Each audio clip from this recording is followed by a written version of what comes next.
To escape the prison, after every dose, I waited for the guards to look away and quietly forced the pills back up. Once I made sure no one was watching, I took out the antibiotics I had paid a fortune to get. I tied the bottle with stolen fishing line. One end was looped around my back molar. When everything was ready, I did not hesitate and shoved the bottle into my mouth and swallowed it whole. After that, I took apart a lighter until only the flint remained. I carefully hid it under my fingernail. Then I tied my wrist tightly with a shoelace. I pressed my thumb against the edge of the table. My foot and wrist pulled at the same time.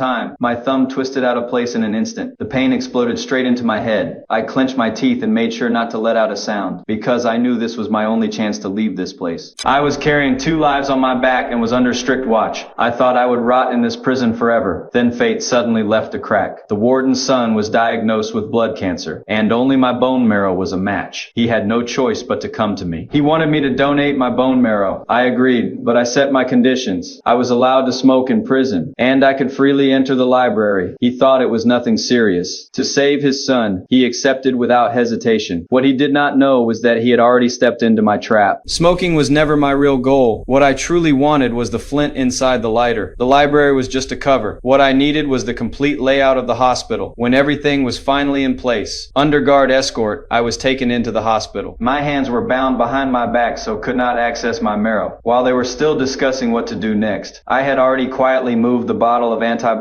back into my mouth, under the doctor's strong demand. My cuffs were removed and I was strapped to the bed. The anesthesia was pushed into my body, but I crushed the bottle ahead of time and swallowed all the antibiotics. Soon the doctors realized something was wrong. My body never entered anesthesia at all. And just as they were preparing to sedate me again, I had already begun my move.